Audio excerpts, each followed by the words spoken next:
रे इतना गर्मी बानू के का कही। अब तुम काम करत करत थक गइल बानी।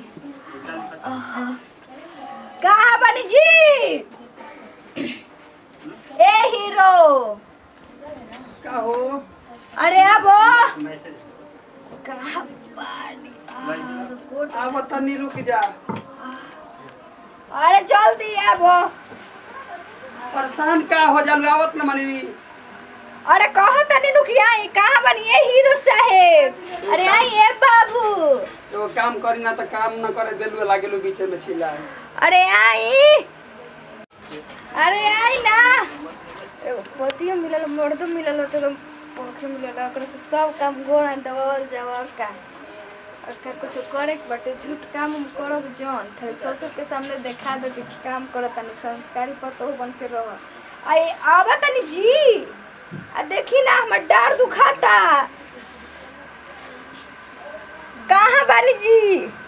लगा तक मोड़ के कम होना। अरे आई ना।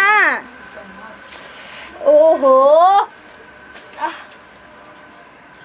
कहाँ रानी है? कहाँ रानी परेशान कर ले रहलु हो एगो तो कबे से बुलात रानी है काहे नहीं दी हां? अच्छा ज्यादा बागुनी ना बोला का कहता गोड़ दवाई हमर गोड़ दुखाता। देखत का बनी दवाई लगा तक देह में जाने लइखे। ए खातिर के बोललु हो।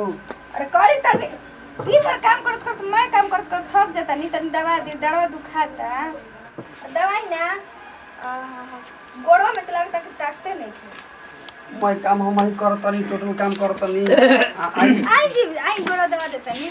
अरे का कटत रे ए गोड़ दवा तनी बाबूजी कहत रहन कि गोड़ हमारा तो कुछ और लोकल रे ना गोड़ दवा और जाने तनी हाउ ते उधर कथी तो गिर गइल तो उही निकालत रहनी है बाबूजी। और दिन में हरी के यहाँ बैठल रहत से करा के तो मन तो करत है कि हम ढूंढ दी वो ना बोलत से और छोड़ा दे कोई आवत तो अब बबुआ अब भैंसिया दुहे के बाटे दुआरा पे आज है बोलिया हां लेके बाबूजी चल जाई हां जाई ना आवतनी बाबूजी आवतनी। और दिन है इतने बैठल ना रहल जाला मेहर के हां जल्दी आओ लेके। चुप रही अब बाबूजी बड़े चल गोड़ दवाई चुप को तरू चल उन्हें पीटो से ने तू हमारे के साथ संग तरू कह दे ना दवाई दुखाता ऐसे में जाई तो तनी पानी लेके आई ना जाई ना पानी लेके आई ना तनी पियास लगल बा। मैं काम करतनी पानी ले आवतनी चूल ली पतनी खाना बनावतनी अब कहीं ने का पानी कोई ना पानी लेके पियास लागू। कह दे पानी लेके जा तनी की ना कहां बा गिलसिया? देखियो उधर होई लेके आई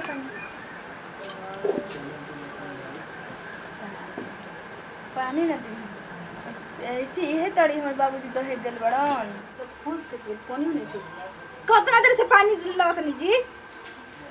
और क्या करी कुल करते बानी थक जातड़ू आ पानी लेके देनी पानी पीनी हां बताओ तनी रुको मैं काम करतनी टब मैं काम हमारे ले करवावत हम देखी तो ढीला हो गेल बा का देखी तो चीचा मत करी सांझ के हमरा के लेके जब छोला खिलाम ठीक बा और 4टा चाउमीन खाए के मन करता। का करी? अरे ढीला देखी का करी देखी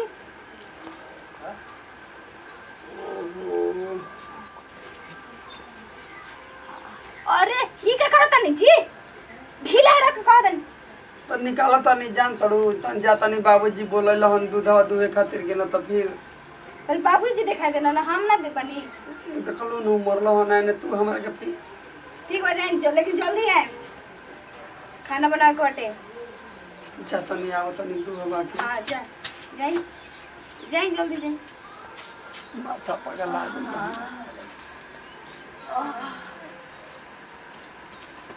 देह तो कौन गई का हो बाबूजी बैठी ये देवर जी मैंने भैया के दिमाग सही नहीं होती ही कुल काम करावो तरे अरे ना आउ जन तनी तबीयत खराब रहल त यही से करा लेनी तो देखो तनी ये कुल बाबूजी भैया से करावो जाला देखो तनी सब काम हम ना करी ना लेकिन का कर तबीयत तनी ठीक नहीं थे रहत तारा बुझाला ना कुछ मर्द के का करल जाला मर्द के बहुत बोला तनी बहुत का बोला तनी कह तनी कि तबीयत खराब रहे तबीयत खराब रहे राउर शादी में तब पता चली दिमाग कैसे में होला सही शादी नहीं बियाह खेत उनका से ही करो गोड़ दबाओ ढील दबाओ चली बोली मन चल जाई जाई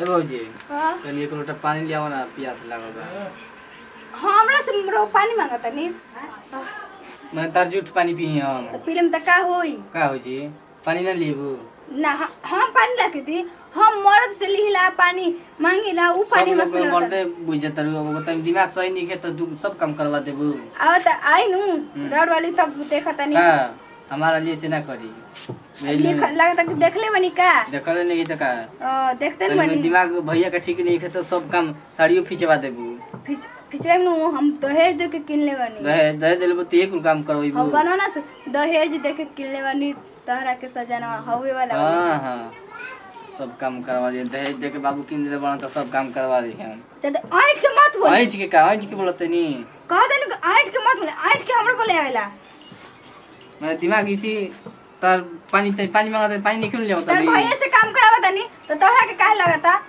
हमार मर्द हम कुछो करवाई तो पानी तरह फाटता हां भाई है तो फाटी ना भाई हो हाँ। भाई तो का हमार भाई से काम करो और मर्द बड़न मर्द हमारा तो भाई बड़न हाँ। भाई बड़न तो करवा ना भाई के पक्ष से जाई कहां तो पानी या मत बोली चल पानी मांगते मैं अभी ना दे पानी हम ना। पानी बनी का घर के हमार मेरा रहती नु हाँ। अभी बता दीजिए बताई ना बताओ तनी कहते बनी मेरा चल कह देन घर से पटर मत कर जाई कहां जाई ना जाई। जी हां काजन का से आइल बड़ा हमार मर्द हम काम करता इनका फाटता देखो तो कितना बड़का भाई वाला बड़ा पानी मुंह ली हो जाना जाते बनी लवली बोला तरी एगो दिमाग सही नहीं है तो गोड़ दबाओ तरी हाथ दबाओ तरी नमस्कार प्रणाम हम गायक अखिलेश राज भोजपुरिया और बस गोड़ छो गोड़ लगते जैसे प्यार दुलार बनौले बनी तेरे बनौले रही फोन न गौले रही आ हम ज्यादा ना कहब जौन बगल में बेलाइकन ओहो दबा देहब आ देख लिए परिवार में मने हम थोड़ा हाफ माइंड टाइप करनी हां तो गोड़ दबाओ बुर्बक टाइप तो गोड़ दबाओ उतर लिए तो रउआ सब ऐसा मत करब जब मर्द के गोड़ मत दबाव जा आ भैया लोग तो लोग देख लिए लोग कैसन काम ना करे नमस्कार प्रणाम हम जितेंद्र खरवार उर्फ जेके पुजारी यदि वीडियो पसंद आए तो लाइक कमेंट शेयर जरूर करिए धन्यवाद हम यही वीडियो से यही वीडियो से दी विदाई अगला वीडियो फिर मिल जाई जय हिंद जय भारत जय भोजपुरिया समाज।